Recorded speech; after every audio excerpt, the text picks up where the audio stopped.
mohon nasihatnya tentang pentingnya ta'awun dalam dakwah ini. Barakallahu fiik. Ya, kita sudah sebutkan pada pertemuan yang lalu tentang hal ini, pentingnya ta'awun dalam dakwah.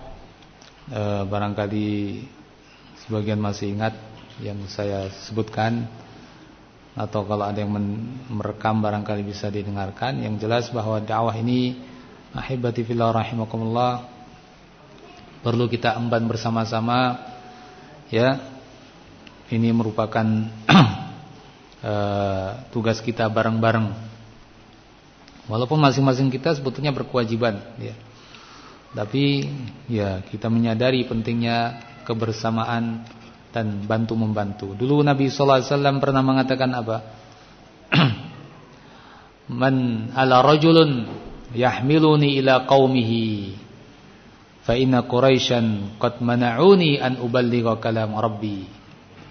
Riwayat Abu Dawud. Tidakkah ada seseorang yang mau membawa aku ke kaumnya? Karena orang-orang Quraisy menghalang-halangi aku untuk menyampaikan kalam Rabbku. Ini artinya apa? Ta'awun, ya kan? Nabi dakwah di Quraisy, sudah orang Quraisy nggak mau menerima. Terus mau dakwah kemana? Masih ada umat yang lain. Tapi bagaimana? Siapa yang mau menghubungkan saya? Nabi katakan, ala rajulun. Tidakkah ada seseorang yahmiluni ila qaumi, yang mau membawa saya ke kaumnya? Nah, perlu ada saya ke tempat saya. Ya, Anda yang menyampaikan. Saya fasilitasi. Nah, ini sebagai gambaran salah satu bentuk ta'awun dalam dakwah. Nabi juga mengatakan kepada para sahabat radhiyallahu anhum ajma'in ketika haji wada' di hadapan umat yang banyak, tapi belum semua umat Islam itu. Di belakang mereka masih ada. Maka Nabi katakan, "Fal yuballigh asy-syahid minkum al-ghaib." Siapa yang hadir di antara kalian mendengar kata-kata ini, sampaikan kepada yang tidak hadir. Ta'awun atau tidak? Ta'awun dalam menyampaikan al-haq. Ya. Nah, dan bentuk ta'awun banyak sekali. Ya, ini baru dalam bab menyampaikan yang hak. Ya. Di sana dakwah Islam kan luas, ya, bukan hanya menyampaikan, tapi mengamalkan. Semuanya butuh kepada ta'awun kita semuanya. Maka dari itu hendaknya kita berusaha untuk punya andil dalam dakwah ini, dalam kebaikan. Ya, masing-masing sesuai dengan kemampuannya dan keahliannya. Ada orang yang ahli dalam suatu bidang, tidak ahli dalam bidang yang lain, ya silakan pada bidangnya salurkan dalam kebaikan. Ya. Begitu. Wallahu a'lam.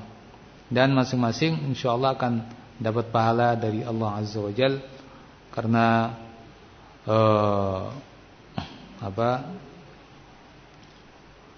Nabi juga bersabda, "Man dalla ala khair falahu mithlu ajri fa'ilih." Orang yang menunjuki kebaikan, dia dapat pahala seperti yang melakukannya. Nah, kita menjadi fasilitas untuk orang dapat kebaikan, insyaallah juga dapat bagian daripada pahala-pahala tersebut. Wallahu a'lam. Apakah surga di bawah telapak kaki ibu? Ya, ada riwayat yang menyebutkan seperti itu. Ketika sahabat ingin berperang, kemudian dia meninggalkan ibunya dalam keadaan ibunya tidak mengizinkan, maka Nabi katakan, irji ilaiha fa innal jannata tahta qadamaiha, atau kama qala sallallahu alaihi wasallam, pergilah kamu pulang ke ibumu, sesungguhnya surga ada di kedua telapak kakinya. Ya. Dan maksudnya adalah apa? Bahwa masuknya seseorang ke dalam al-jannah itu di antara sebab utamanya adalah berbakti kepada orang tua. Itu maksudnya. Bukan surga di kaki, ya.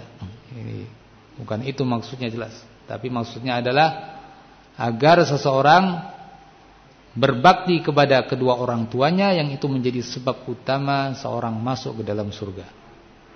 Ya.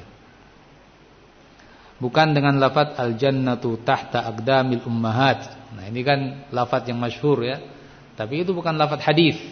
Itu mungkin kesimpulan dari hadis, atau itu ucapan mungkin seorang ulama awal-awalnya dulu, wallahu alam, ya. Tapi itu bukan lafaz hadis. Al-jannatu tahta aqdamil ummahat, bukan lafaz hadis yang saya tahu, cuma secara makna ada hadis yang seperti tadi saya sebutkan di awal.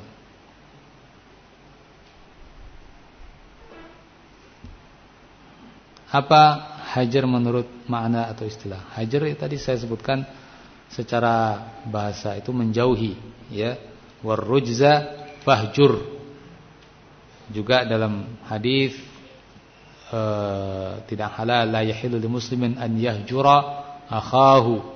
Tidak halal bagi seorang muslim menghajar saudaranya dan seterusnya. Ini menjauhi, tidak berbicara dengannya dan seterusnya. Secara istilah seperti yang tadi saya sebutkan, kita sudah terangkan tadi, maknanya kurang lebih seperti itu. Jika ada seorang suami yang berbuat maksiat dan setelah diingatkan dan dinasihati istrinya, dia tidak mau bertobat dari perbuatannya, bolehkah si istri memboikot atau menghajar suaminya? Ya, secara umum, ya, kalau ini memang seperti yang disebutkan, dia berbuat maksiat, bisa jadi itu salah satu cara untuk memperingatkan suaminya dan menasihati suaminya, ya. Namun memang mungkin agak pelik, ya, masalah ini, karena di sisi yang lain juga istri perlu melakukan kewajibannya terhadap suami. Jadi kalaupun hajar terhadap suami, maka itu nampaknya bukan hajar yang sifatnya mutlak, ya, tapi mungkin dalam bab-bab tertentu, ya, untuk memberikan peringatan kepada suami. Wallahu a'lam. Beberapa kali saya mendengar bahwa Syarabi menasihati salafiyin agar ta'awun, tarahum, ya, tarahum dan ta'aluf, yakni saling berkasih sayang di antara mereka. Kenyataan yang terjadi, banyak sekali gesekan di antara ikhwan sehingga mereka menghajar satu sama lain. Ya. Apa sebab mereka menghajar di antara mereka? Kalau sebabnya urusan duniawi, maka tidak boleh, ya. Nabi katakan la yahil, tidak halal di muslim, bagi seorang muslim untuk menghajar saudaranya fauqa thalathi layalin, lebih dari 3 hari atau 3 malam, ya. Yaltaqiyani fayuridu hadza wa yuridu hadza, keduanya berjumpa satu terhadap yang lain, saling berpaling. Wa khairuhuma alladhi yabda'u bisalam, yang paling baik di antara keduanya adalah yang memulai mengucapkan salam. Jadi hendaknya kalau urusan-urusan duniawi kita agak memberi kemudahan, ya, dan lebih mengutamakan mempererat hubungan ukhuwah Islamiyah, lebih banyak mengalah dalam urusan yang sifatnya duniawi. Tapi kalau karena urusan din, ya seorang boleh menghajar, walaupun kadang-kadang di sini perlu kita lihat masalah per masalah. Lebih baik, ya, senantiasa berkonsultasi kepada para asatidzah kalau ada urusan semacam ini, supaya bisa bersikap dengan baik, bersikap dengan benar, ya, sehingga tidak terkesan, ya, antara Ahlus Sunnah justru kehidupan ta'awunnya kurang erat, ya. Justru mestinya ta'awun antara Ahlus Sunnah, kedekatan di antara mereka sangat erat, sangat baik, sebagaimana para sahabat radhiyallahu anhum ajma'in, kehidupan mereka nampak begitu indah, ya, dengan ukhuwah yang begitu kuat di antara mereka. Dalam urusan duniawi, mereka begitu mempermudah urusan duniawi, rela berkorban duniawinya demi keeratan ukhuwah mereka. Itu antara muhajirin dan ansar, hal yang luar biasa, ya. Jadi pada dasarnya kita berusaha untuk talahum, tarahum, saling berkasih sayang. Kalau ada masalah dikonsultasikan kepada ustaz-ustaz setempat agar bisa diselesaikan dengan baik. Apakah gambar seorang pembalap yang mukanya ditutup rapat oleh helm, bisa dikatakan sebagai gambar makhluk bernyawa? Allah alam ditanyakan kepada para ulama, tapi dihindari tentu lebih bagus. Cuma tentang hukum boleh dan tidaknya ditanyakan kepada para ulama. Wallahu a'lam. Ya.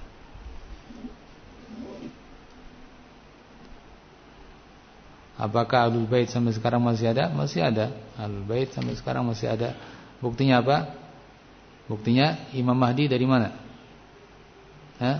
Imam Mahdi Ahlul Bait, ya kan?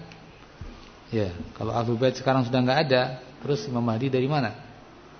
Imam Mahdi, Mahdinya Ahlus Sunnah dari Ahlul Bait.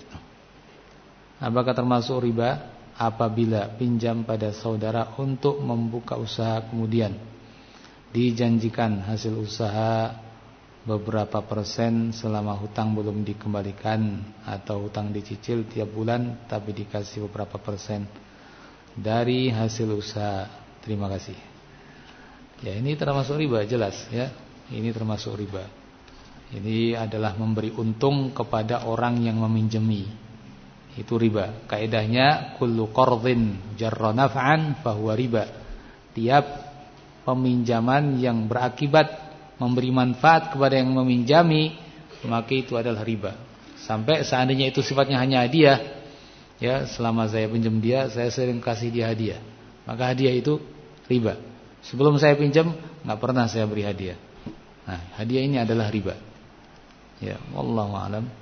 Subhanakallahumma bihamdik, asyhadu an la ilaha illa anta, astaghfiruka wa atubu ilaik. Alhamdulillahirabbil alamin.